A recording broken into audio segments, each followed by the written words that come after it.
group that is the most seen by the average person? Nope. Masons? Nope. Nope.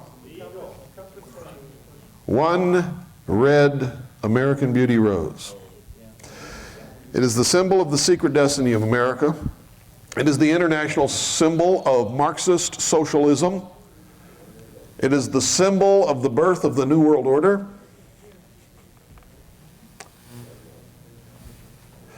You need to get the song called The Rose and listen to it again. Because even when things are going against it, the seed is lying beneath the snow in the cold of winter. When their movement has to be suppressed. And in the spring, when the sun warms the earth and melts the snow, the seed comes to life and the germ begins to grow. And the rose begins to open its petals.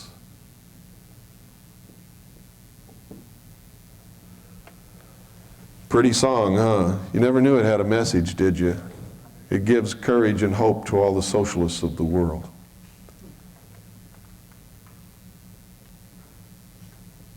What is the message of the song?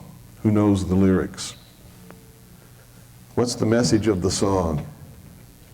If you're afraid to die,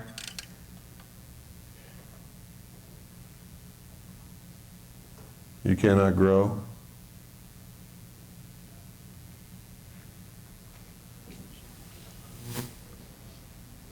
Who knows the song?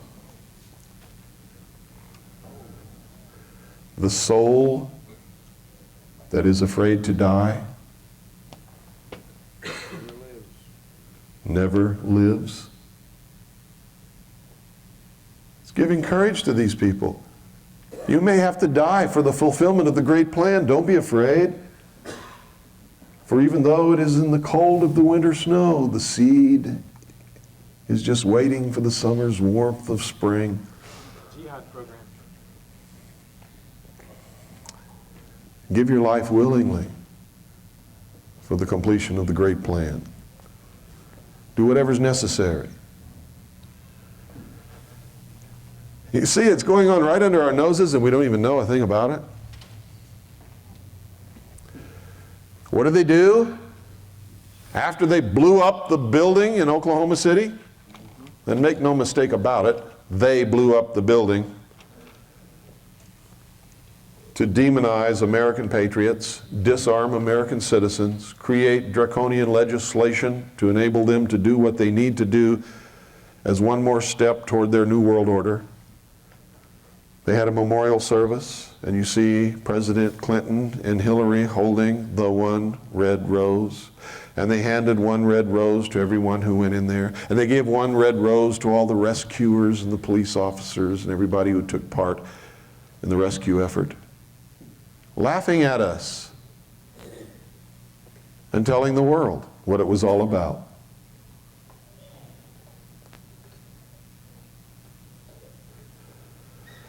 Timothy McVeigh may be guilty. But if he is, he was used. He's a patsy. Because he's not a socialist.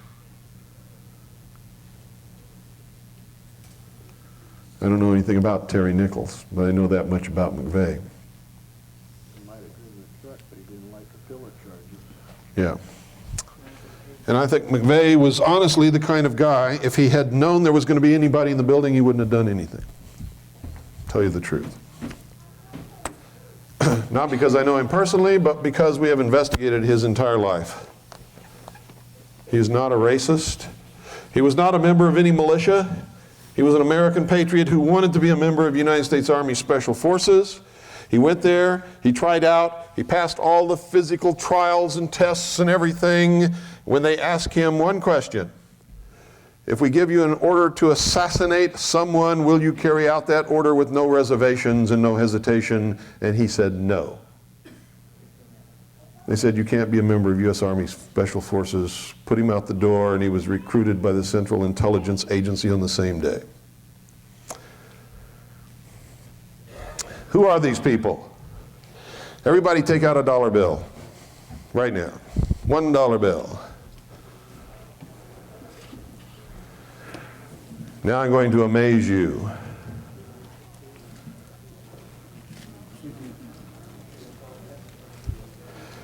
You see, they always make themselves known. They always speak to each other in symbols. There is no mystery about any of this if you understand how to read their language. At the highest levels of this initiatory group,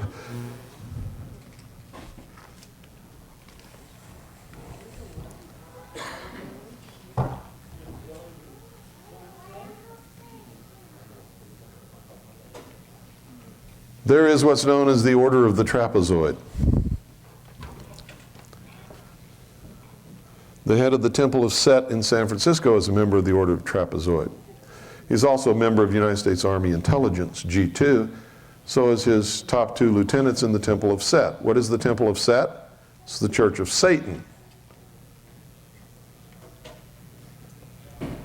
They have a saying in the New Age movement, as above, so below. You've all heard the reference to the pyramid below the pyramid? What are they talking about? They're talking about the concept of the way things work and are brought into being in the world. Okay? Why do you see so many triangles everywhere? Why is everything a triangle? The food triangle, the this triangle, the nutrition triangle, the yield sign triangle, the triangle on tanks in the army. What's this with all the triangles? And now you're seeing pyramids spring up everywhere, all over the place. Well, there's a method to their madness.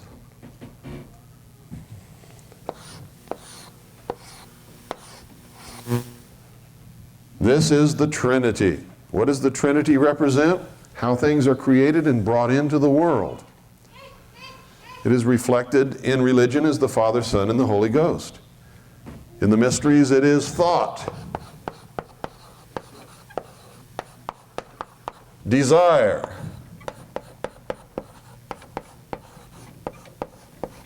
and action.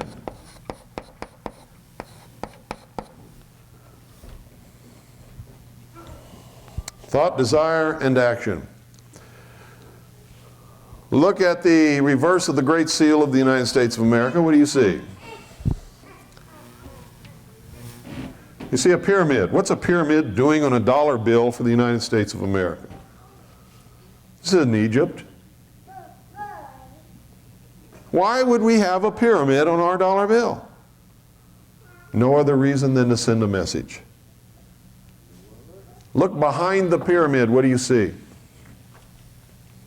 Come on, speak up. Light. No. What do you see behind the pyramid? Look there. What's growing there? Anything? Desert. Nothing is there. We left the old world because it was barren, wasteland. There was nothing for us there. We came to the new world, and what do you see in front of the pyramid?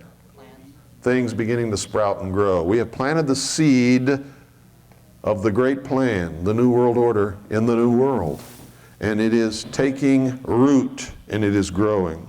There are 13 courses on the pyramid. You can count them. The 13 courses are, 13 is the symbol of the phoenix, death and rebirth, resurrection.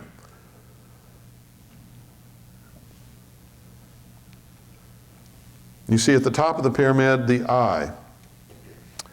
The eye is the reminder to everyone who sees it that we are everywhere, we see everything, there's nothing that we don't know.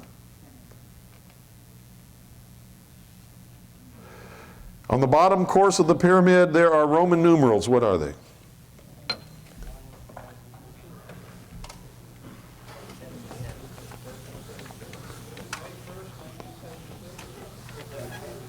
No. Read me those Roman numerals in order. Read them to me. M what? F, D, C, C, L, X, X, B, I. Okay. I knew it, but I want you to participate. If you don't participate, you cannot learn. Thank you. 2000 What does that mean? What does that say? year. 1776. Everybody says that's the birth of the Constitution. When was the Constitution born? 1789. This isn't the birth of the Constitution. 1776, what else was born? The Bavarian Illuminati. Everybody says, this stands for the birth of the Bavarian Illuminati. Weishaupt created the Illuminati.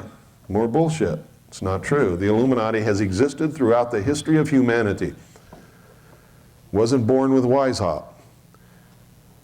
Weishaupt created a Bavarian order of the Illuminati and made it publicly known. That was a no-no. Wasn't supposed to happen. Let's find out what they're talking about here. Because the modern form of the Illuminati and the birth of the Great Plan occurred in the year 1110. What happened in 1110?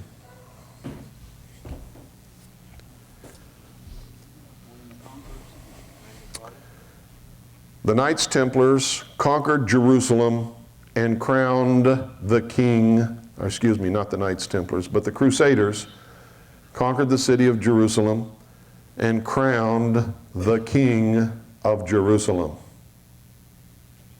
What was his name? That's your homework. Find out who was the first king of Jerusalem crowned on the Temple Mount in 1110.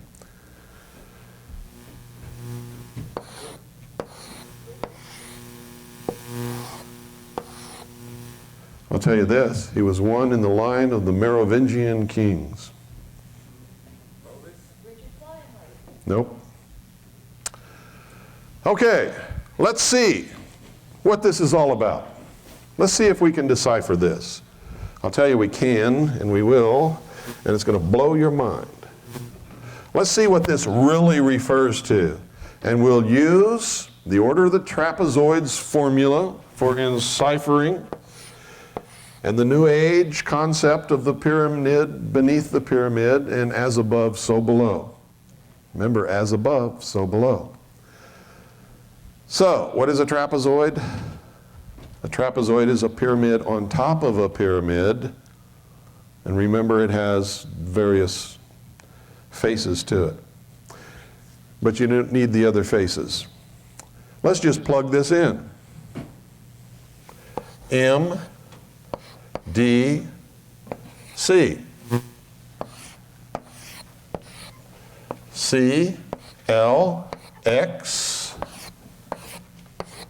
X, V, I. What have we got? What does it say across the top? MCX, what is that? 1110. I was right. What is their goal? Is their goal what I've been telling you it is all day? Well, let's find out. What are these people up to? What do they want to do? Remember I told you their goal was to destroy all existing governments, all existing religions, and shackle the mob. And how do you do that? What's DC? 600. What's LX? 60. What's VI? 6. Their goal is to seat the Antichrist upon the throne of the world. And you've been carrying it around in your pocket forever.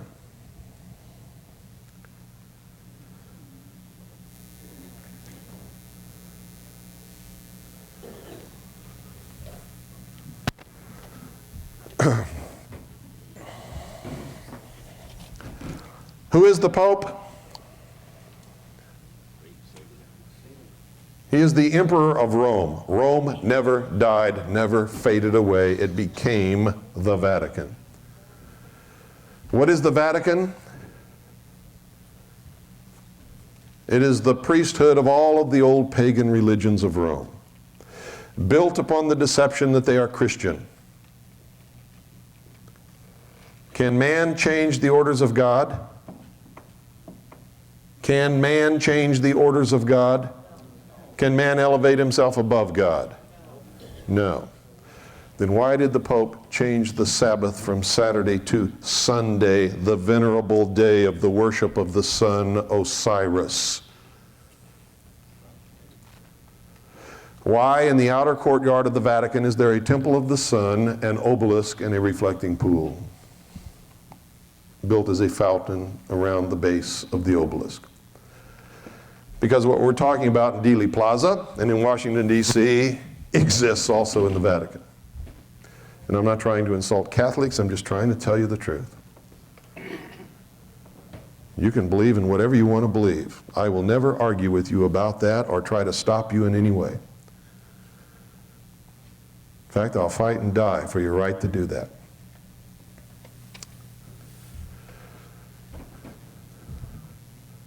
The King of Jerusalem founded an order of knights shortly after he was crowned, called the Knights Templar. Their first task was to explore the caverns and tunnels below the Temple Mount and find whatever relics of the past that they could find. They became the richest order in the world. They became the first international bankers.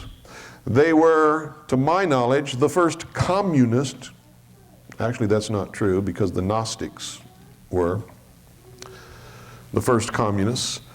But the Knights Templar became the second large group of a communistic order that existed in the world.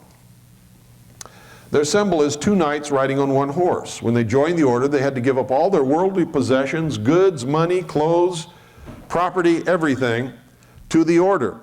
And they were only given according to their need in the position that they were assigned to perform by the order. What is that? Communism. They didn't own anything. They didn't have anything. They were never given anything unless they absolutely needed it to do whatever job they were assigned. And they were given only what food and clothing they needed for that particular day or that time or wherever they were or how much labor that they were performing. They were communists. Were they created by the Vatican or by the church? No. That's the biggest misconception you could ever have in your whole life. No, they weren't. The church never even noticed them, didn't care about them until they became powerful and rich and wealthy and started to own lands and lend money to kings and queens. Then the Pope called the head of the order to Rome and didn't ask them anything. Instead, what he did was legitimize them as a holy order of the church, whether they wanted to be or not, and gave them the red cross to wear upon their tunic. The Pope, as a mission, said that they were to protect the pilgrims going to Jerusalem. Did they ever do that? Did they ever protect the pilgrims going to Jerusalem? No, they never did. It's more BS thrown out for the sheeple. What did they do? They protected the church's interests. They protected their interests. They conquered. They had secret alliances with Saladin that the world doesn't know about. They brought the mysteries from the Middle East to Europe and practiced them. They created the great plan after their master, Jacques de Molay, was burned at the stake in the efforts of the Pope and the King of France to destroy the Knights Templar when they felt they got too powerful. Where did the pirates come from? Did you know that the Knights Templars had one of the largest fleets in the world? Did you know that one of their symbols is the skull and bones? Did you know that on every grave of the Knights Templars in Europe is the skull and bones? Did you know that when the Templars were destroyed by the Pope and the King of France, the entire fleet escaped and became the pirates? Didn't you ever wonder why the pirates were called the Brotherhood? Didn't you ever wonder why they could all sail into the same port and never fight against each other? Didn't you ever wonder where the Templars' fleet went? Didn't you ever wonder where the skull and crossbones came from? Didn't you ever wonder why the Russell Trust at Yale University is called the Skull and Bones? George Bush is a member. He's a Knights Templar.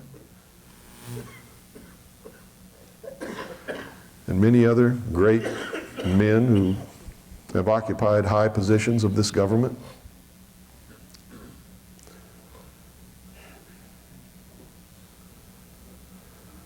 Their goal is revenge for the persecution of men of intellect and science throughout the Middle and Dark Ages by the church, by the kings and queens, by the governments, and by the ignorant mob.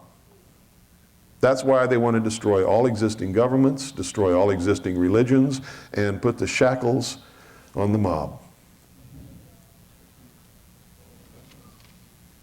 Now, if you think they're wrong in doing this, you go back and study the Middle Ages and the Dark Ages and the Inquisition. And then you come back and tell me that these guys haven't got a right to be pissed off. They do. Does anybody in here know how many people were murdered in the name of the church? In the name of Jesus Christ, who would not have condoned one bit of it, is not the Jesus Christ that I know from reading my Bible.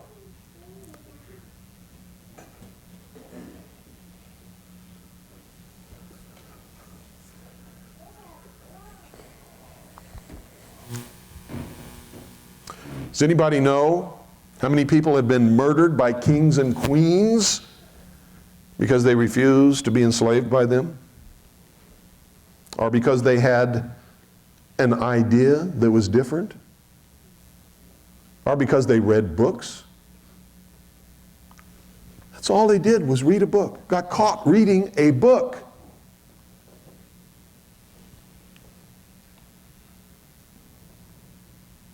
Anybody know? Look in history and find out. It's another reason why you should never, ever let church and state become reality. Church and government have to be separate. I don't care what church you belong to. You try to make your church part of government, and I'm going to step in the middle. Because I know what happens when that happens.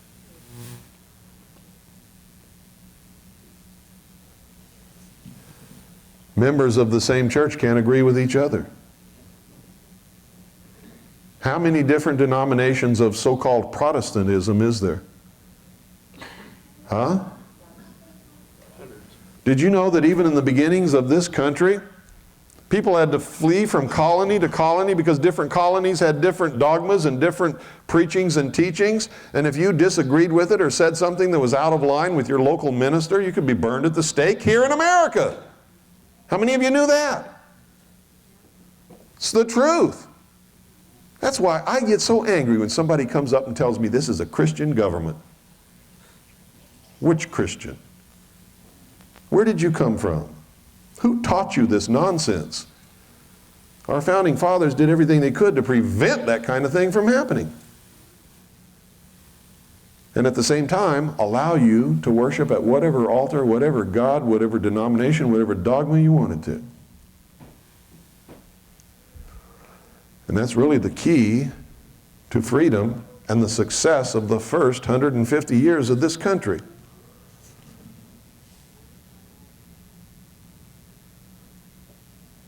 Unless you think I'm attacking Christians, I am a Christian.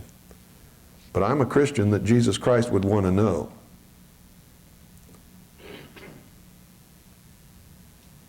Yes, sir. In all of these situations you referred to, too, weapons was a primary key element. They were disarmed prior to being killed. That's right. In every period of tremendous mass murder and genocide that's ever occurred in the history of the world, the target was usually, in every case, disarmed just prior to it happening. And I'm telling you right now, that's the key to the big push to disarm the American people, is if you don't fit their definition of the mental attitude for the citizen of the New World Order, you're going to be exterminated. They don't want you here. And part of their plan is to reduce the overall population of the earth by a tremendous amount. The target population for North America, I'm not talking about the United States, I'm talking about North America, is 100 million people. They make no secret of this. They've written about it. You want your eyes to be opened? Go read The Aquarian Conspiracy. Who wrote that? Does that include Mexico? Who? Does that include Mexico? No, you're wrong. Who was it back there? Marilyn Ferguson. She knows. She's a part of the Aquarian Conspiracy, and she's telling you the truth in the book. And you know what she says in the book? We're going to eliminate these dudes. You think she's talking about moving you somewhere else? No. She's talking about you're going to be eliminated, removed from the face of the earth, killed. They want us out of the way. Freedom cannot exist in the New World Order. They want total control of everybody from now on.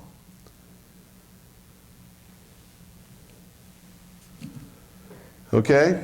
Everybody understand all of this stuff? That's why it's so important that you research the secret orders.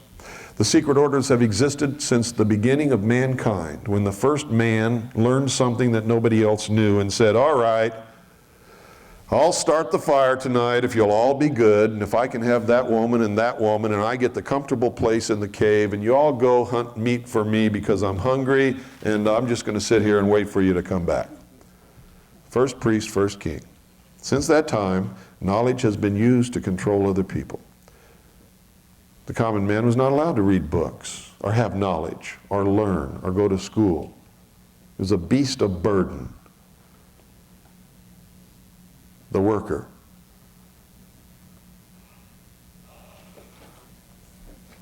Okay? What was the name of the Aquarian? The Aquarian Conspiracy. Author? Marilyn Ferguson. A lot of other things out there you need to read. So you pass these things by because they don't interest you. I'm not a New Ager. I'm not even going in that section. I'm a Christian, so I'm not going to read any other religious books. Secret societies? The Illuminati, no such thing. How do I know? Rush Limbaugh told me. Excellence in broadcasting.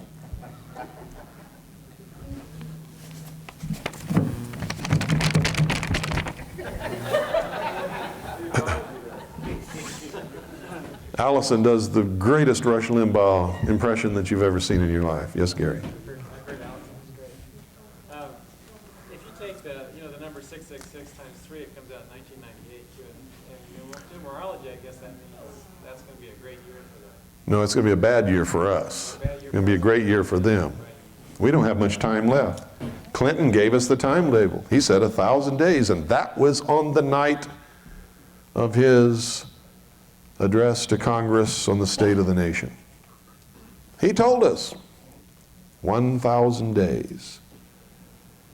We're going to see the sunset, and we are preparing our children for the new dawn. Now you better take what he says seriously, because he's not joking. He's not lying this time. When did he say that, Bill? State of the Union message. Who's it? January. I played it on my broadcast just so to make sure everybody got it a second time. And I'll probably play it again just so that they get it for the third time. And you'll be surprised how many people still won't get it even then. Circus act and all Yep, circus act and all. Those other guys like Dole and them, they knew what he meant? Absolutely. Bob Dole is a 33rd degree Freemason.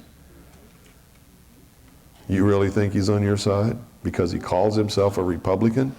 Read Hegel. Read Hegel. That's exactly the way they corrupt the nation. You vote for him because he's a Republican. And you're a Republican, conservative, upstanding, American traditional constitutionist, right? So you're going to vote for the Republican, who happens to be a lying piece of crap, who's not a Republican at all. He's an illuminist, pushing us into the New World Order.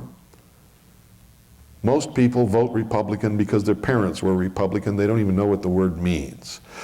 And if you took the meaning of Republican and applied it to any of the candidates who call themselves Republican, you'll see that they're not even close. Yes, ma'am, in the back. Under the pyramid on the ball of wood, what is that in Latin? 1776. Novus Ordo Seclorum. Literally what it means is announcing the birth of the New World Order. The birth of the new secular order. Read it. Septus, annuit septus, announcing the birth of. Down below, the new world order, the new secular order.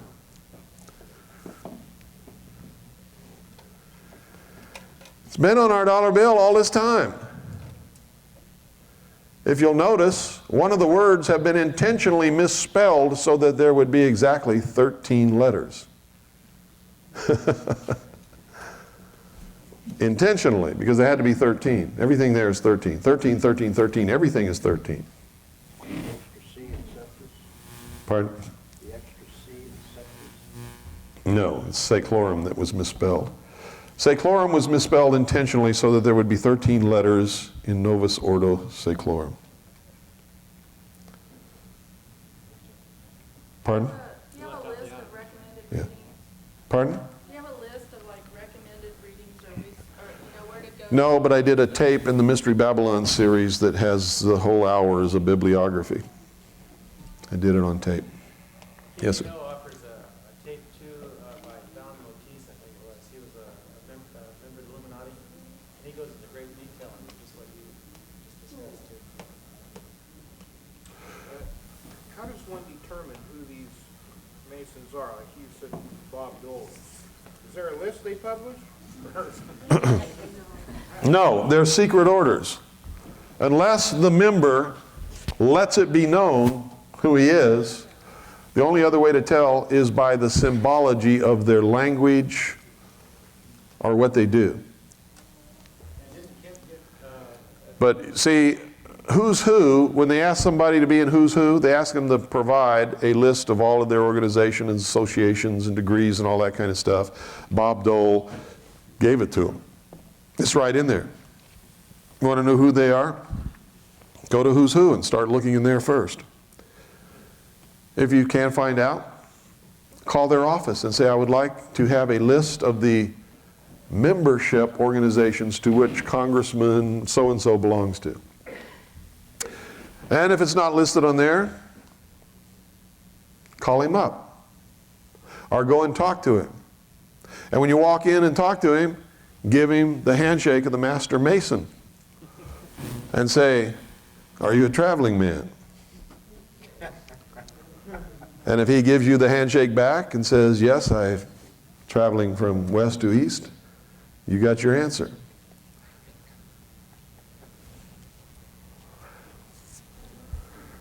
That's how I verified that Bo Greitz was a Freemason. I heard him say it on the Billy Goodman show one time, and then I heard him say it at a speech he gave in Las Vegas in July of 1990, I believe it was. Pardon?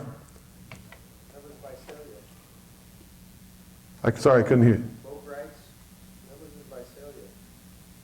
He- He gave us signed here in Visalia. Yeah, but I'm talking about when I heard him say, he said, I'm a 32nd degree Freemason of the Scottish Rite.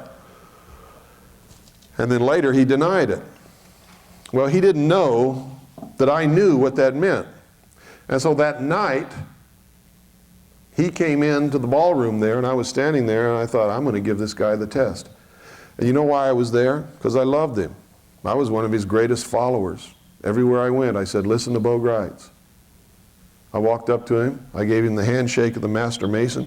He immediately grabbed me, took me into the 5 points of fellowship, and whispered Mahabone in my ear. You know what I did? I said, Mahabone my ass. Pushed him away, I walked out, and that's the last time I've ever said anything good about Bo Greitz.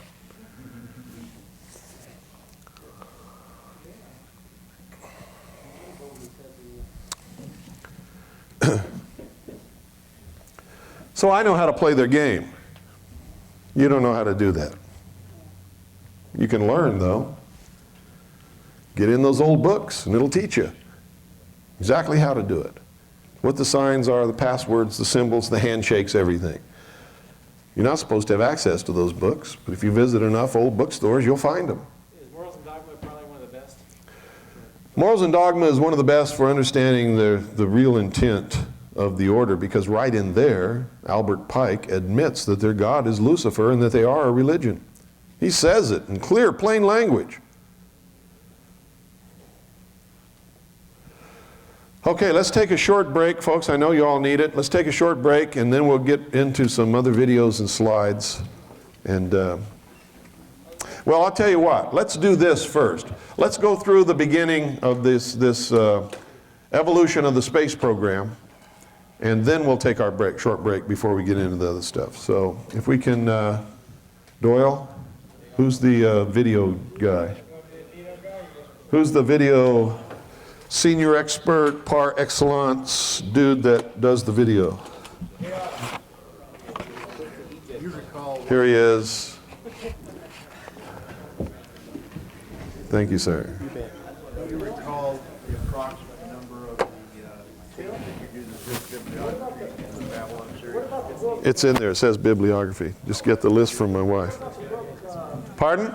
The book, Our Story of Atlantis. You know about that one? Story, yeah. Our Story of Atlantis? The New World Order was created on the basis of a paper written by Sir Francis Bacon called The New Atlantis. Yeah. Okay, this doesn't require any narration, just It has been made with the best equipment. Truth is not very much. Please take that into consideration when viewing this tape, and understand that we have done the best possible job that we can do under the circumstances to bring you a quality documentary. All footage is authentic, and all aerial shots were taken over the test site. Introducing General of the Army Douglas MacArthur, with portions of a speech delivered before the Corps of Cadets of the United States Military Academy at West Point on May 12, 1962.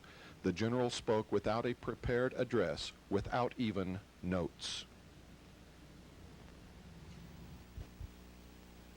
You now face a new world, a world of change. The thrust into outer space of the satellite spheres and missiles mark the beginning of another epoch in the long story of mankind. In the 5 or more billions of years the scientists tell us it has taken to form the Earth, in the 3 or more billion years of development of the human race, there has never been a more abrupt or staggering evolution. We deal now not with things of this world alone, but with the illimitable distances and as yet unfathomed mysteries of the universe. We are reaching out for a new and boundless frontier. We speak in strange terms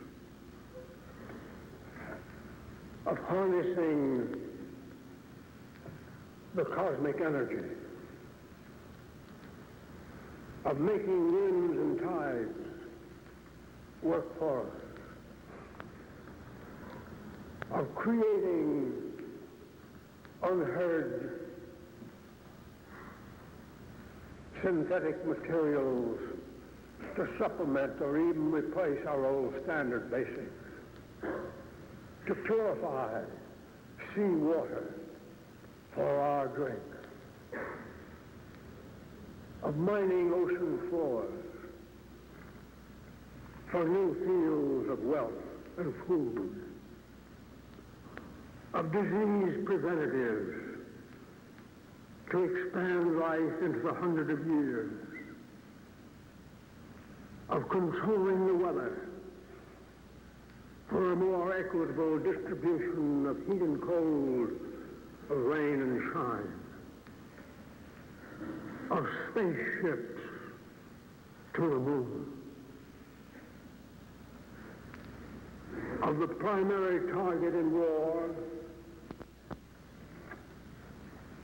no longer limited to the armed forces of an enemy, but instead to include his civil population, of ultimate conflict between a united human race and the sinister forces of some other planetary galaxy.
everybody. My name is Keith Ranch, and tonight we're here in Las Vegas, Nevada at KVEG radio station, and we're here exploring the UFO phenomena that is exploding in Las Vegas.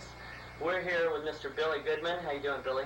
Fantastic, Keith. Welcome to Las Vegas. We are really excited, really excited tonight. We're going to go out to a place called Groom Lake, Right. where thousands of people have been calling in reportings of UFOs. Oh, Can you tell us about the happening and what is going on with this explosion out here? it's unreal. What has happened is, first of all, the way it occurred is that we found out through Bill Cooper that there was some activity going on at a location called Groom Lake, which followed up with this UFO hotline out of Los Angeles. Right. That corroborated that there was something happening. So we talked about a lot of Billy Goodman happening, and one thing led to another, and people said, we want to go out there. So we said, okay, let's put together a little trip. And we did. And a couple of Saturdays ago, you had to see this, Keith, to believe it. Over 100 people sitting in a circle in folding chairs with cameras in the middle of the desert. Now, you've got to visualize.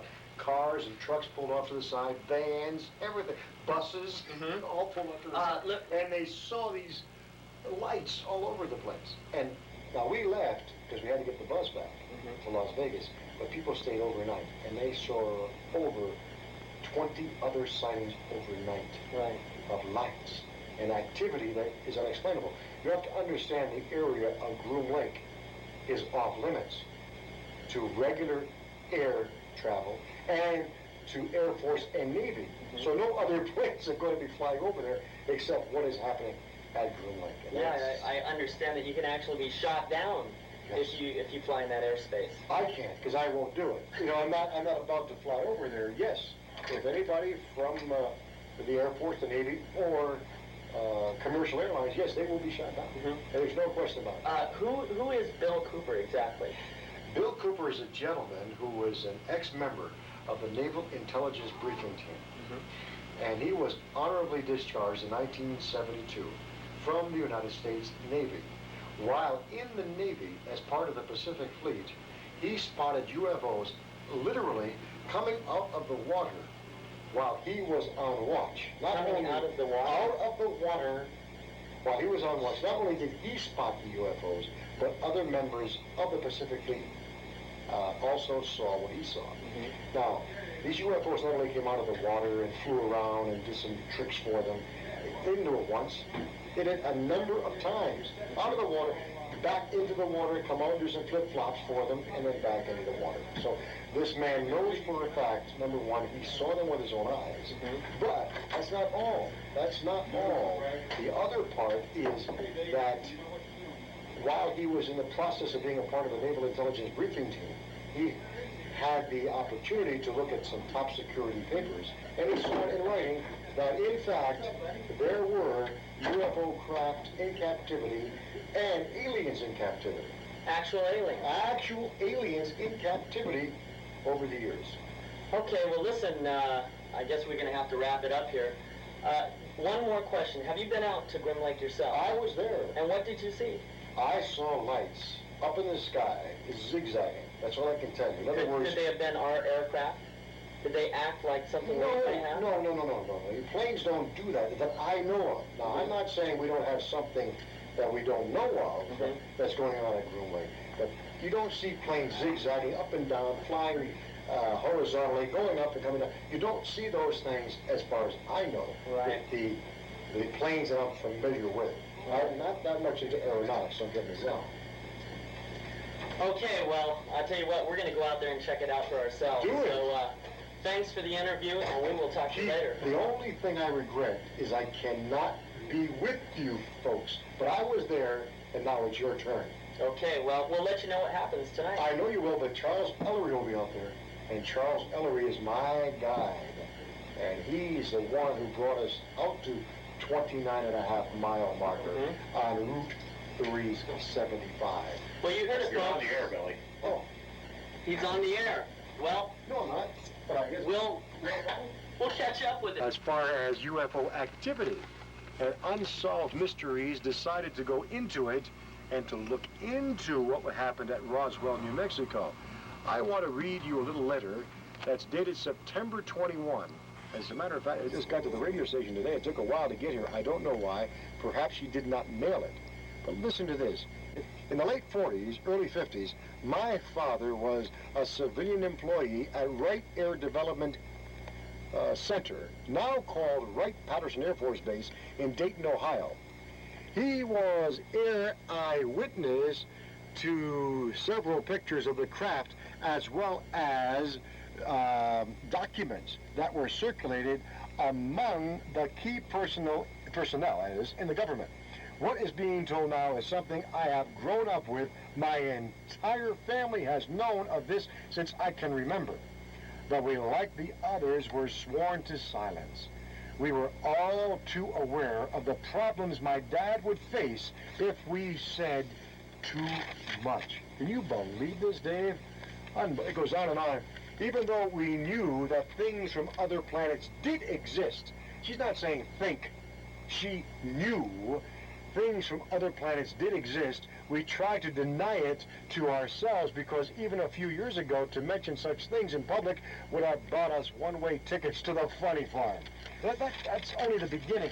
There's more with this letter. I mean, there's so much more. This is nothing compared to the mail that I just received today of people telling us that finally the fact is that they have seen or they know of UFOs. Favor, zoom in on this little puppy. Look at it. Can you hear that noise in the background, folks? And camera 4, zoom in on this. This is, I don't exactly, I guess it's a Tesla coil. Is that correct? Anybody nod your head? This is the Tesla coil. Now, you've heard me talk on the air about Nikola Tesla. Well, somebody, Ted Rice, brought this down tonight. Look at this. Isn't that something? That is fantastic. All I'm doing is touching it with the tip of my finger, and you hear that. I'm touching this. It looks like a crystal ball type thing, only it's not a crystal ball. And there's a lot of electronic stuff, and all it is plugged into the wall in restaurants. I think I'm seeing the very same thing where you see them sort of flaring out, and you probably have seen these at the Elephant Bar and Shenanigans, but this is something else. And camera 4, zoom in on this puppy. Look at that. Oh, wow, I feel like I'm electrified. Are the rumors that presidents have been briefed on aliens and UFOs true? Has a president ever said anything about extraterrestrials or unidentified flying objects? Let's see. But I've often wondered, what if all of us in the world discovered that we were threatened by a power from outer space, from another planet? Wouldn't we all of a sudden find that we didn't have any differences between us? When I left Vietnam, I was sent to the USS Charles Berry 1035 for a short period with NIS Naval Investigative Service to conduct an investigation on board that vessel. How many of you ever listened to Billy Goodman when he was on KVEG in Las Vegas? He was absolutely insane. He was a lot of fun. Everybody loved him, and everybody listened to him for 11 states all over the place. And I was a guest on there a lot.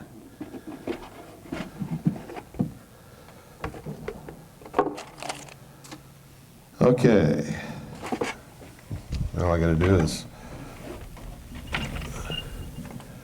jig this across.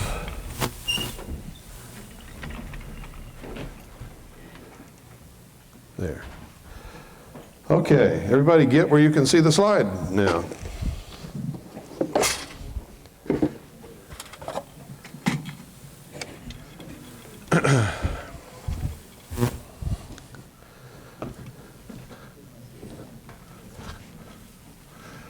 This is going to be a little bit fun, a little bit crazy, very educating, and extremely interesting,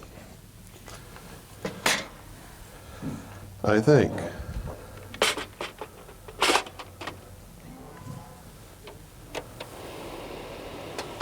Let's see how far off we got by jiggling this table around. Yep, I knew it.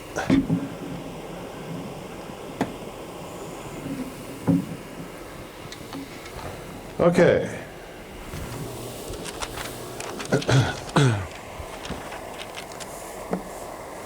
Well, if everybody believes there's UFOs and there's extraterrestrials, why don't they land? Nobody knows the answer to that. Nobody knows if they even exist. UFOs, however, we know are real. This photograph was taken in the early 50s over the Capitol building in Washington, D.C.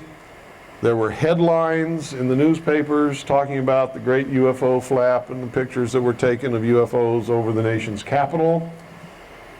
This is a part of history. It's real. It's not a joke. This is another one of the same bunch.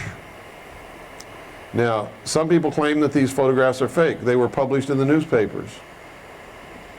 Hundreds of thousands of people who lived and worked in Washington, D.C. saw them. This is an ad that appeared in a magazine, Look magazine, as a matter of fact. It said, "Flying mobile camper of the future may be electric powered, plugging into any electric outlet for recharging." Now, why would somebody put an ad in Look magazine with something like this if they didn't think that this was possible? Does anybody know? The truth is, at the same time, during the early 50s, in all of the scientific magazines and in the scientific journals of the day, in popular electronics, popular mechanics, all of those, there were people publishing articles about the use of electromagnetic force fields to create craft that could fly with what appeared to be anti-gravity characteristics. It was no secret then that people were working on this stuff.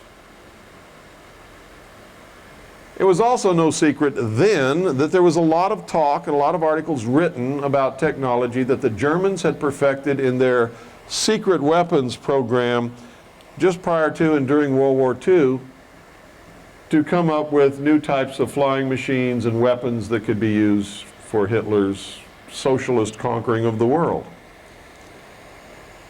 And the Germans had developed disc-shaped flying craft that they had developed to the point where they were test flown, and witnesses had seen them. And when we went, getting tongue-tied here, when we went into Germany and started to capture German facilities and manufacturing plants, we found the plans and disc-shaped craft in various stages of production and brought them back to the United States. So did Great Britain, so did Canada, and so did the Soviet Union. In the United States, at that time, this wasn't secret. Somewhere during the middle 50s, it became secret. And the reason it became secret is because they perfected it. They made it work. When that happened, you no longer saw any articles appearing in any magazines, scientific journals, or anything else concerning this type of technology. You also saw patents that had been applied for and granted to people like Nikola Tesla and others classified as top secret and disappeared from the files of the patent office. This is fact.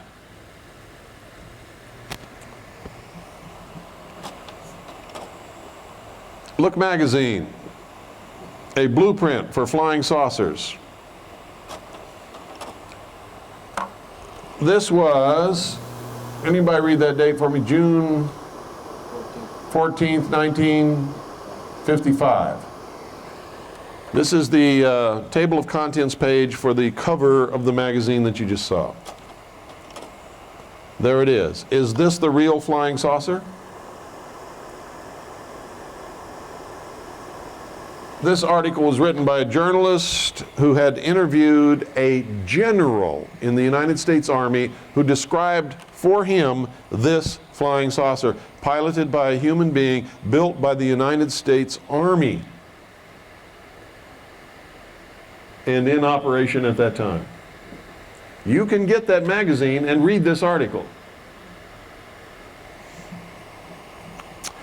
Now, if you'll notice down on the left-hand side there, that picture of the airport of the future, where is it? No, that's not Area 51. It's underground, though, isn't it? It's underground in a mesa.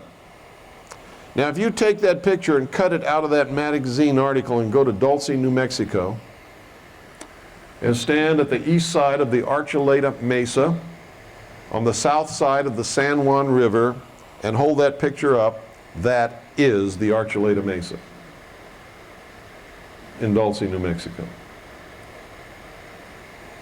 Part of it's on the Hickory Apache Indian Reservation. The other part is on the Southern Ute Reservation in southern Colorado. Start talking to these Indians about UFOs and they shut up, look at you like you're crazy, and get away from you real quick. Stick around at night. Sometimes you don't see anything. Sometimes you see the most fantastic contraptions flying out of that mesa that you ever saw in your life. Belongs to the United States government. This is a very early 50s safety poster that was taken off a bulletin board in a United States Air Force installation.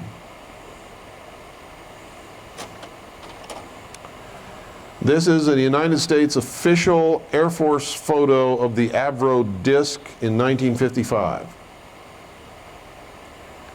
Avro was a deception presented to the public and the press to get their eyes off of the real secret projects. That's the real Avro car when it was finished. If you want to see this, it's displayed outside the Air and Space Museum at Wright-Patterson Air Force Base in Ohio. You can go there, you can see it, it's right there.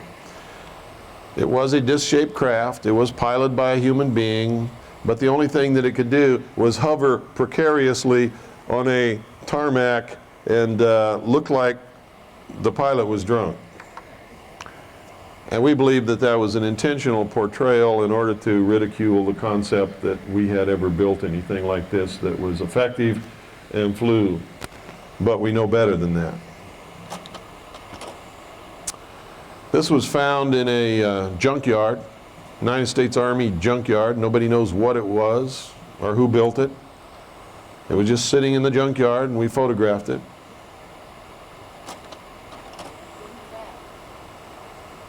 Pardon? What was what?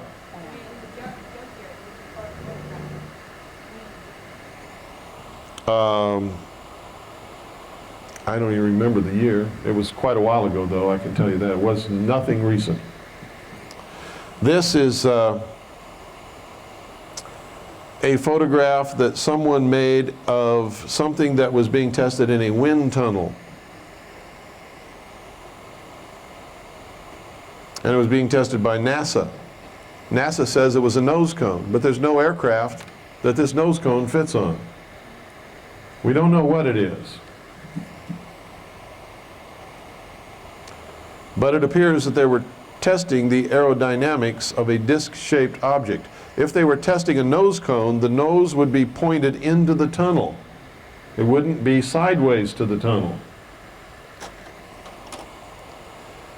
This is a saucer-shaped craft that was built by the French Air Force, was operational and flown on many occasions. It's piloted by one man, belonged to the French Air Force. There's another view on it. So when people tell you that these come from outer space, I'm telling you that the chances of them coming from outer space are pretty slim.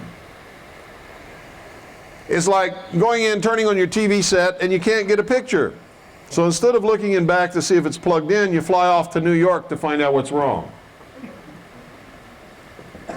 There's something flying around in our skies. Why should we automatically assume that it came from somewhere light years away? It's not even logical. Especially in light of the fact that we can find no proof anywhere upon the face of this earth that extraterrestrials exist in space, much less have ever visited here. There's all kinds of circumstantial evidence if you accept that what you're seeing is extraterrestrial rather than saying, hey, it's flying in our atmosphere. The logical conclusion is it was built here and it belongs to us. Now, I'm not telling you there's no such thing as extraterrestrials, because I don't know, and neither does anybody else. I am telling you this: there is no evidence whatsoever that extraterrestrials exist anywhere, much less have ever visited this earth.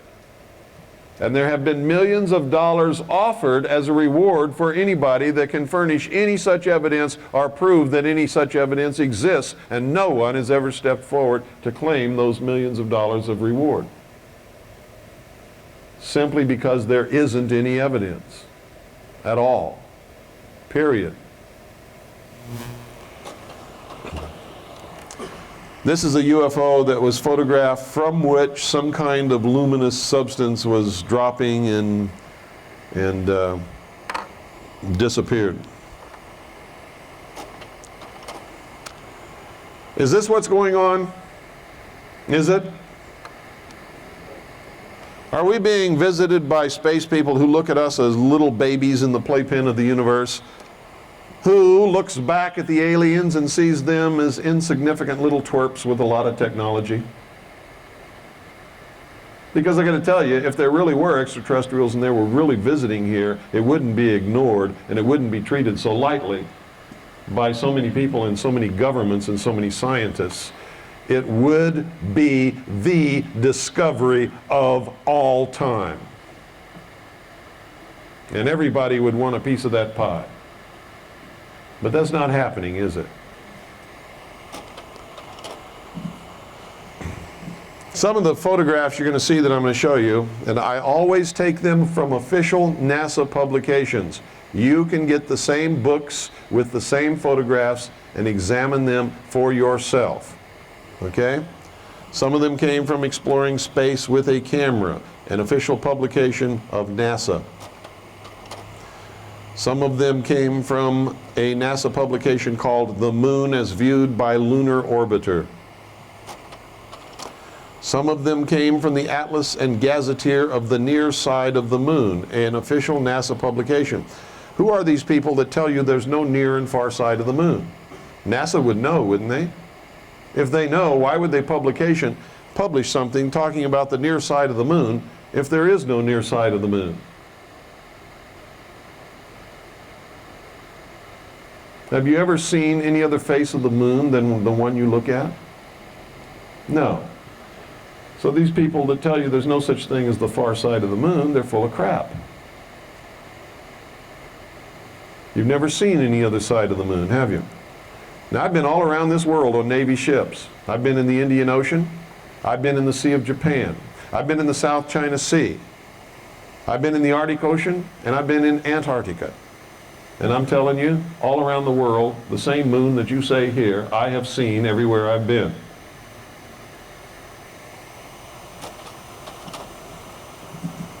Some of them were taken from lunar photographs from Apollos 8, 10, and 11. Now, if you don't think there's any symbology of all of this NASA stuff, what was the first craft that we ever had that actually landed on the moon? Manned or unmanned? No, that was manned.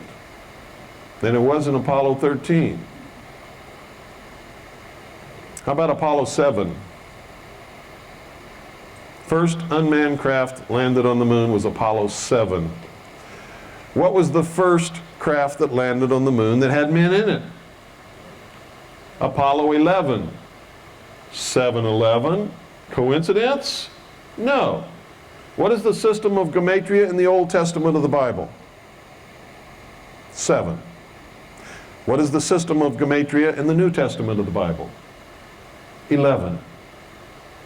What was the Apollo craft where they had the disaster that ended the space program? Apollo 13, the symbolic death and the resurrection of a new order in the space program. You're beginning to understand? They're running the show, folks.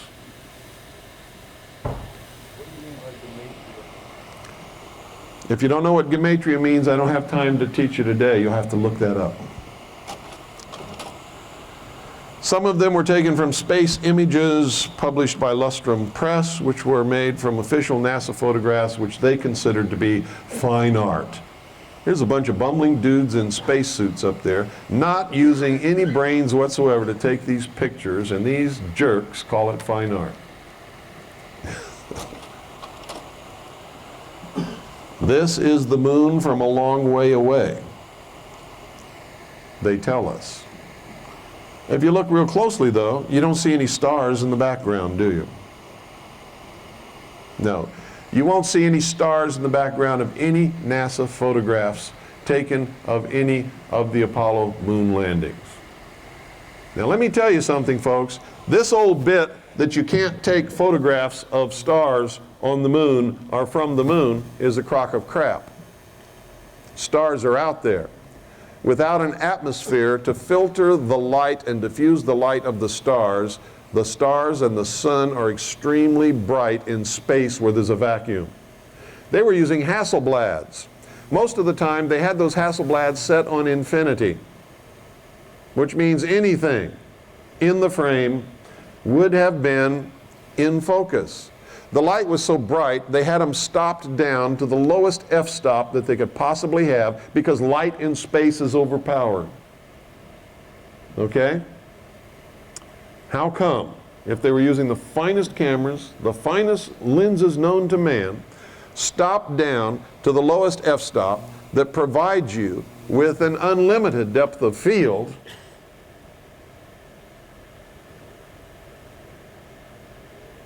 with the focus set on infinity, there are no stars in any of the pictures taken by these guys. This is a picture of a crater on the moon.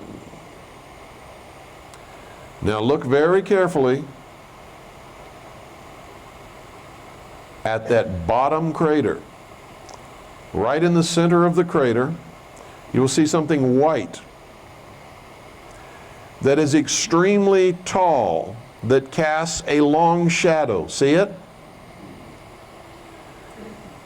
This was taken, ladies and gentlemen, by Lunar Orbiter 4. Lunar Orbiter 4 had cameras with a resolving power of 1 mile only. If it was less than 1 mile in size, the camera could not even photograph it. So everything you see here is at least 1 mile or more in size. So whatever that is in that crater is over 1 mile high. Can you imagine that? We're using NASA's own statistics that they have given us. They told us, when we asked them, what is the resolving power of the lenses and the camera on Lunar Orbiter 4, which took this photograph? They said nothing less than 1 mile.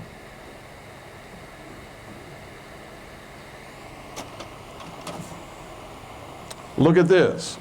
You see those tracks on the moon? This also was taken with Lunar Orbiter 4. Lunar Orbiter 4 cannot resolve anything with its lens less than 1 mile in size. That's what NASA tells us. Whatever made those tracks is over 1 mile in size just to be able to see it, which means this is a lot more than 1 mile. And the arrow is pointing to whatever made the tracks. Are they telling us the truth? They can't be, because this is crap. You understand what I'm saying? They want us to think that there's somebody rolling around up there on the moon. If you ask NASA what this is, they say it's moon rocks shaken loose by lunar quakes. Look at those tracks, ladies and gentlemen. It comes out of a crater, goes across the ridge of a hill at the top, down into another smaller crater, and rolls uphill. Moon rocks, several miles in size, shaken loose by a moon quake that roll uphill? I don't think so.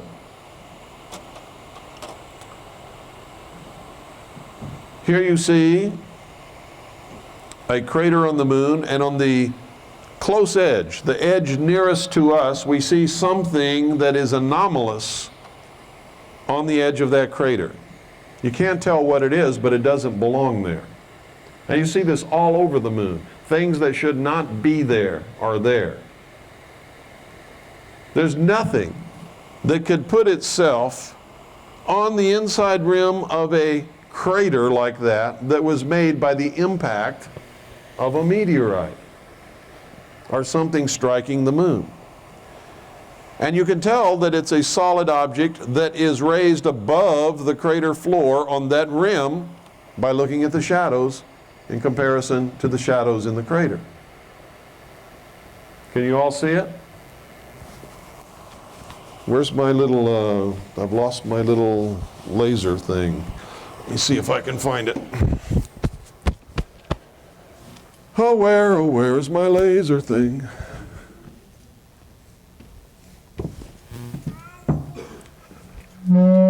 Hi, baby.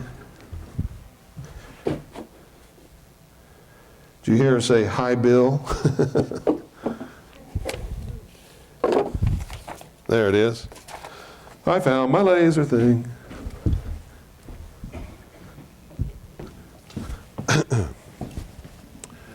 Okay, right there.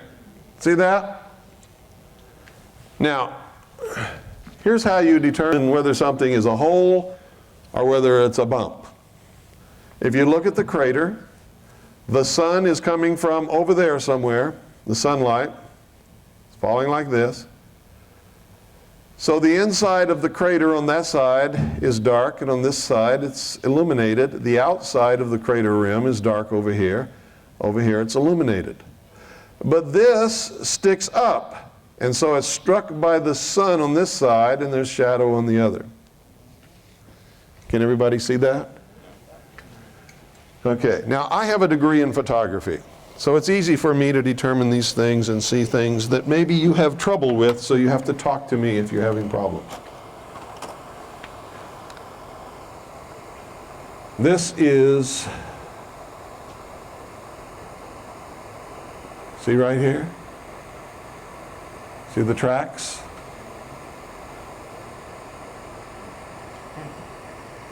Lunar rocks shaken loose by lunar quakes. Look at the path of the tracks. It goes in and out of holes, up and down hills.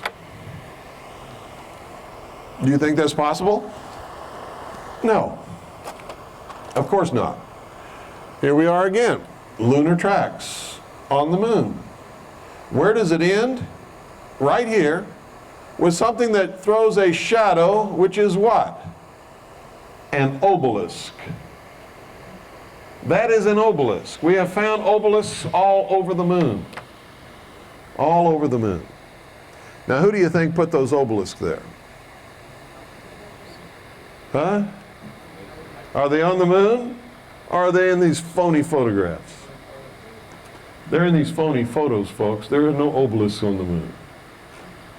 These are fake photographs. Lunar Orbiter 4 could only resolve things that are 1 mile in size. Now, how tall do you think that obelisk is if Lunar Orbiter 4 could only resolve things 1 mile in size? Which means just to be able to see the thing in its tiniest form, it's got to be 1 mile in size. Do you believe there are obelisks several miles tall on the surface of the moon? Well, I don't either.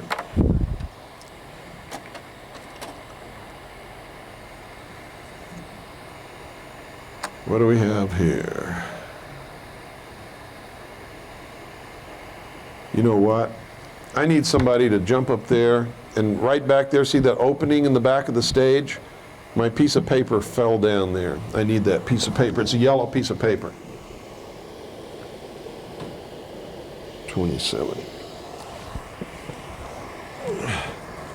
Right here on this photograph, you can see some things that don't belong on the moon. Can anybody pick it out? Can anybody see it? Talk up loud.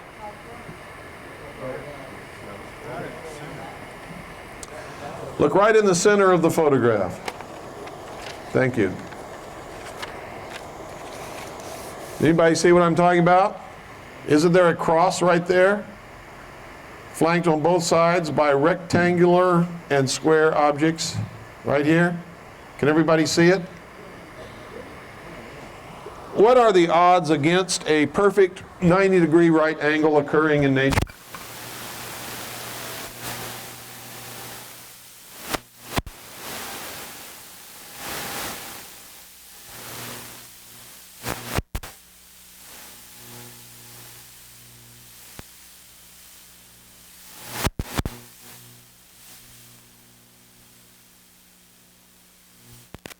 Angles occurring in nature anywhere. How many right angles are in that cross?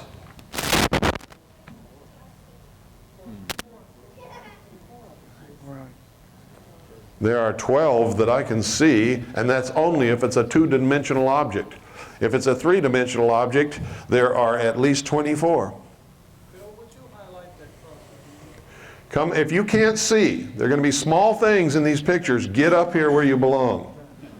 And don't complain to me if you can't see, if you insist on staying back there. Get up here. There's plenty of chairs. Nobody's going to bite you. Okay? Come on up here and you'll be able to see them clearly.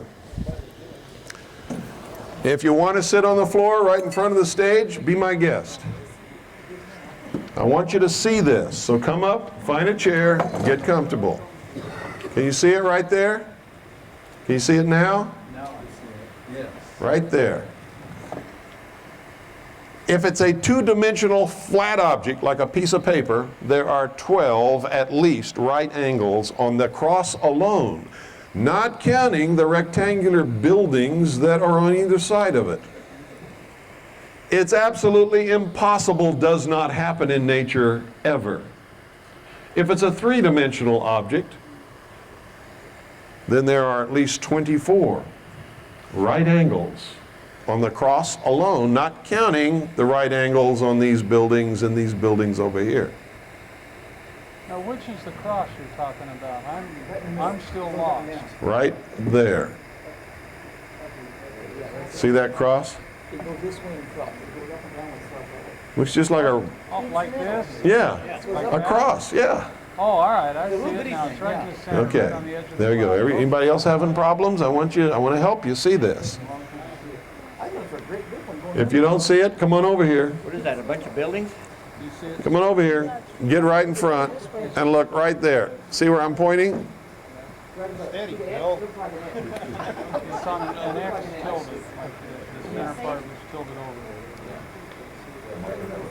That's about as steady as it gets. Bullseye. Everybody see it? Okay. Now I want you to understand, and if you doubt me, go to as many experts as you want and ask them what the odds are against finding one right angle in nature. And then build it up to the 12 that you can clearly see there if it's a two-dimensional object. And they're going to look at you like you're nuts. And I'm going to tell you right now, we have blown that up even bigger than this, and it is a three-dimensional object, and there are a minimum of 24 right angles on that cross. So NASA wants us to believe that something's on the moon that cannot occur in nature, which means it's got to be built by intelligent beings. And what's the resolving power of Lunar Orbiter for? 1 mile. Can you conceive of how big those buildings are? Bigger than anything ever built on this earth by man. If they're really there.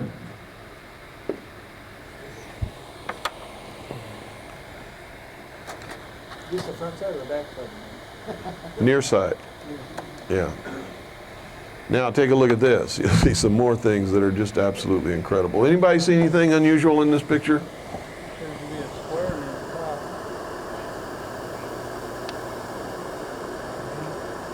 What do you see?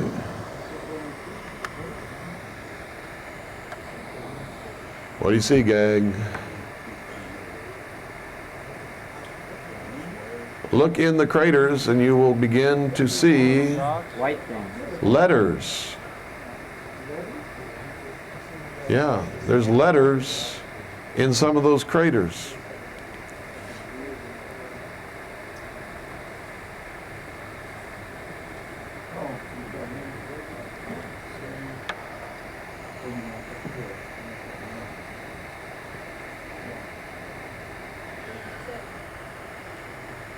It doesn't say anything, they're just letters. Here you can see again tracks on the moon, photographed by Lunar Orbiter 4. Now look at this. This one comes out of the bottom of a crater, rolls up to the top of the hill, and then down the hill, and then across and stops right there. This one comes over here, down inside the rim of a crater, up a hill, and then down a hill, and then up another hill, and stops right there, and throws the shadow of an obelisk. Pardon? I forget what altitude Lunar Orbiter 4 was, but they say that it only had a resolving power of 1 mile. It was one of the earliest unmanned orbiters that we sent up to orbit the moon. In fact, it was the 4th, the only one that really ever sent back good pictures of the early attempts. Now take a look at this, folks. What is that hovering on the edge of that crater? Anybody know? What is this? It's a crater, but it's not the natural crater of a meteor impact. A lunar doodlebug. Pardon? A lunar doodlebug. No, not a lunar doodlebug. It's an artificial crater, folks. Look at the craters made by meteors. And then look at that. That's an artificial crater. Who made it? It wasn't a meteor impact. Meteors impacting do not make craters like that. You're saying the photo's not altered. No, what I'm telling you is that I know these photographs have been altered. You don't know that. Okay. I know it because I've studied them. I've compared them to other photographs of the same areas of the moon taken at other times by other orbiters and things like that. I know that these photographs have been tampered with. What I'm trying to show you is that somebody is trying to make us believe that something's happening on the moon that's not. In the photos that didn't show. In other photos, and this absolute area right here, those things are not there. Look at this. What is this? What is that, folks? What are these? What's this?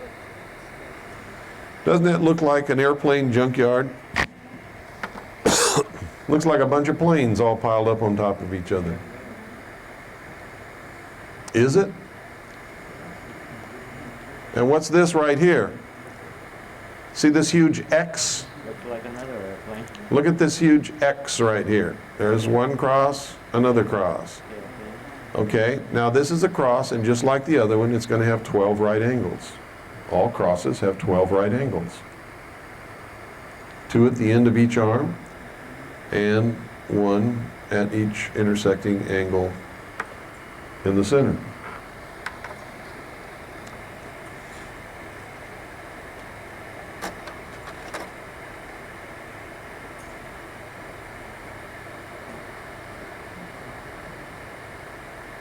Now I got to try to remember what this is.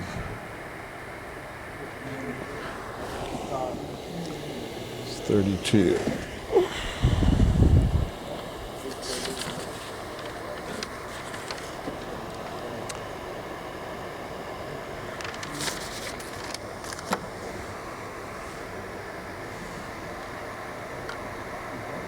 that 32? Can't be.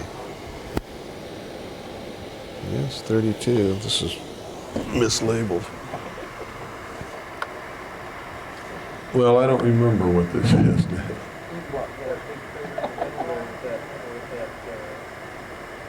No, I don't remember what this is. What's the stuff? There's something in here, but I don't remember what it is. What's that stuff at the top? What It's got stuff? like a U shape and it inverted. I have no idea. But it's not anomalous. Is it where the black dot is and all the lines come out of the black hole right there? No, I've forgotten what's on here. There's something on here. Some of these sometimes. It's not the monkey face in white right in the middle of the bottom. Pardon? It's not the monkey face. Are you having fun? Do you want to stay here? You keep screwing around with me, you won't be here. Okay? Do you hear what I said?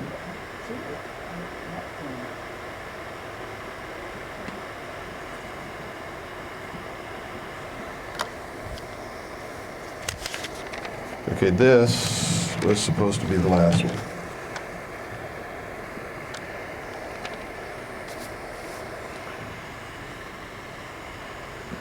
What you're seeing here is something very strange.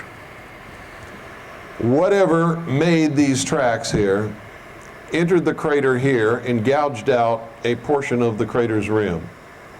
Moved down while it was gouging out the crater's surface, came back, crossed its own track, went up and gouged out another portion there. Can you all see it? Now this would not be significant, and you wouldn't be able to tell that this was artificial if it had not crossed its own track. Does everybody see that? You can tell where it entered, came down, came back, crossed its own track, clearly overrode its original path, and then went over the rim of the crater, and everywhere it entered or exited, it took out a portion of the rim.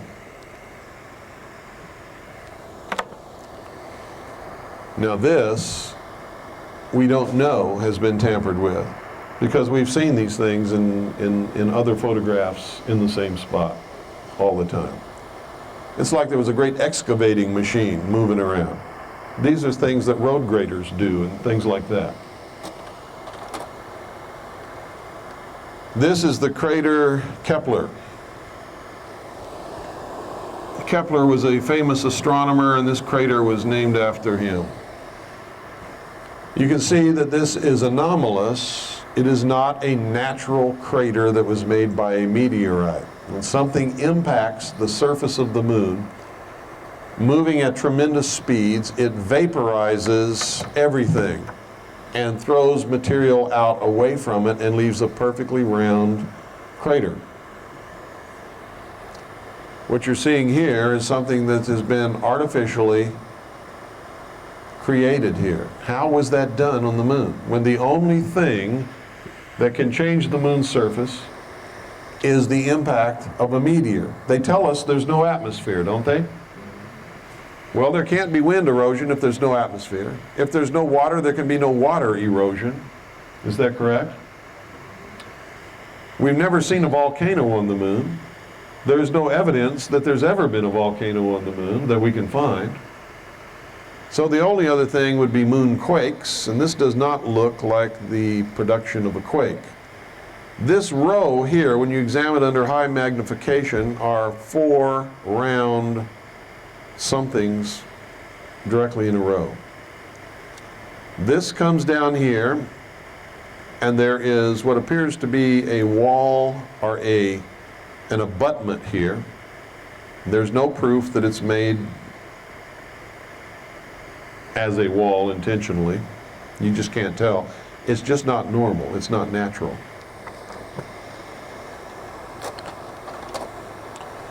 Here you see again the tracks made by objects on the moon that come up out of craters. Everybody see that? You have even illumination from the sun on the moon. So that deep shadow area is inside a crater. They came up out of a crater. So they're not rocks broken loose by moonquakes. What are they? I don't know. Again, and we do this so that you can see that it came out of the NASA publication, Lunar Orbiter 4, page 73, I think that is. And you can go get that book and find this same photograph on that same page. And it's official NASA photograph. Why do we insist on doing this? Because when I first started, I wasn't that careful and people told me I faked the photographs. So I have to do this, so that you can go get those same photographs out of those same books and make sure that I'm telling the truth, because that's what you need to do, because I could be lying to you. Oh, wow. Now this is very interesting, because right at the base of that cliff is an object that has 1, 2, 3, 4, 5, 6, 7, 8 right angles, and that's if it's a two-dimensional object. Can that occur in nature? No. If it can occur in nature, can it occur on the moon? No. So it's artificial. It's either on the moon, put there by somebody who can make right angles, or it's a fake photograph. Here you can see a pyramid, right here.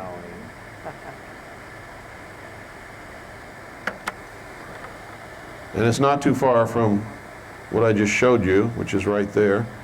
These are in the crater Copernicus. Oh, I forgot to show you something else. Right over here, you see that? It's a huge cross, like a Christian cross. There's a tall spire, and right at the top, there's a cross. Over here is a tower. These were all taken by Lunar Orbiter 4. See that tower right there? Miles high. Miles. This is Kepler up here that I showed you. These are the tracks. This is nothing. I mean, it's something, but we're not concerned with it. There's a close-up macro photography of whatever it is that makes the tracks.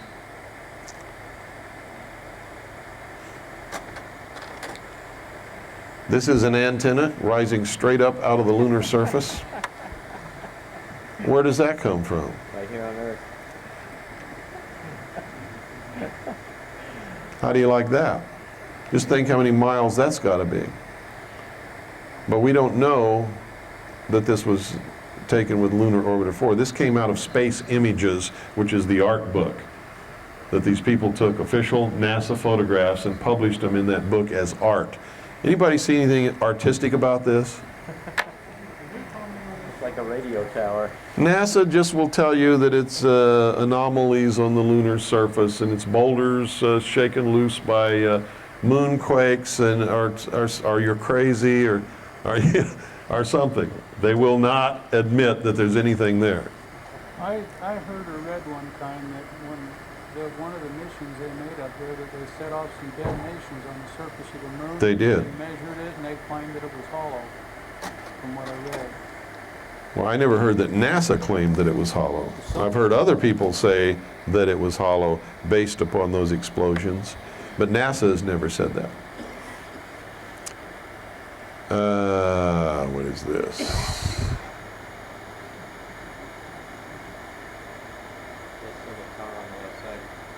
Oh yeah, this is another one with the antenna. This was made from right there. What appears to be an antenna. I don't know that it's an antenna. It just looks like an antenna. This is really interesting. You know what this is, folks? It's like a choo-choo train. It looks like a choo-choo train, doesn't it? Because those are puffs of smoke or vapor coming out of vents in the moon's surface. Every place there's a vent there, and there. And what's coming out of these vents is some kind of smoke or vapor. Now, is it possible to have vents in a straight line like that in nature? Yes, it is, as a matter of fact. If the Earth's crust is moving over an active volcano zone, you will get a line of craters that are in a straight line. That can occur. But If we're talking about the moon and there's no atmosphere on the moon, can you have clouds of vapor like that? Can you? No. Because the vacuum of space would suck that vapor out of that hole and dissipate it. Immediately there would be no cloud, no puff, and these have to be tremendous in size, don't they? Yeah, they gotta be several miles. So, if those are really on the moon, then there has to be an atmosphere on the moon, doesn't there? What would be proof of an atmosphere on the moon? Water. If you find water on the moon, that means there has to be an atmosphere, or water could not stay there. It would dissipate into the vastness of space. It would just dissipate and become a part of space. Didn't they just recently announce that there's water on the moon? That they found water on the moon? Didn't NASA publicly release that just recently? Was that supposed The answer is yes, that they did. They said that they have found water on the moon and ice on the moon. And I'm telling you right now, there cannot be water or ice on the moon unless there's an atmosphere on the moon. If there's an atmosphere on the moon, then what we're looking at could be actually on the moon. Pardon? No, that was the moon, the Earth's moon. They've always known for many, many years that there's water on the moon of Jupiter known as Europa. They had to say that to cover themselves.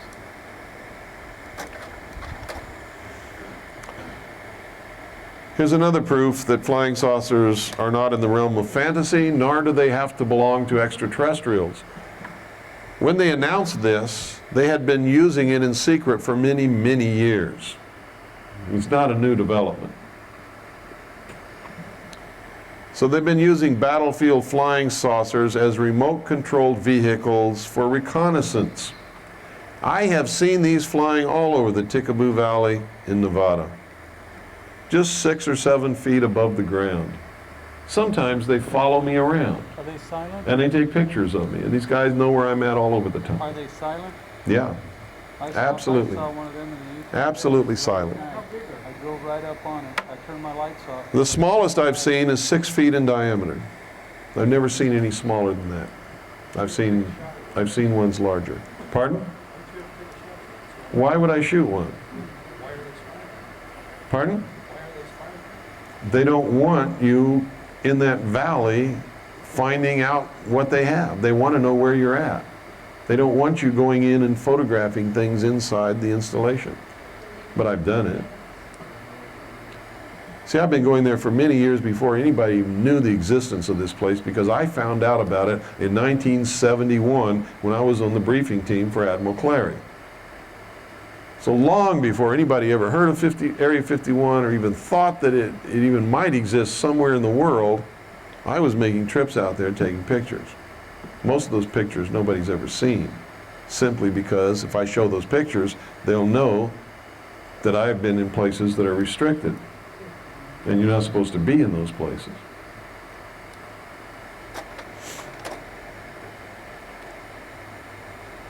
That's just an extension of that same article. Whoa! 1961, they said they found water geysers on the moon. Houston.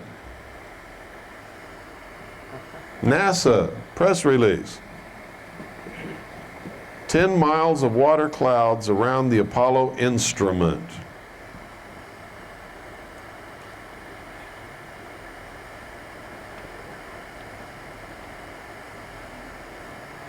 A geyser lasted 14 hours.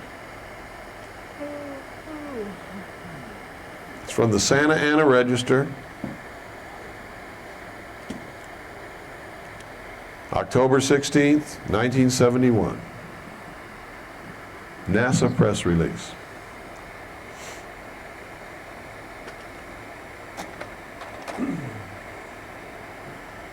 Now, why would they be faking all this stuff and trying to make us think that extraterrestrials are coming here? Anybody read the report from Iron Mountain? You should. Those of you who have read it probably know the answer. The report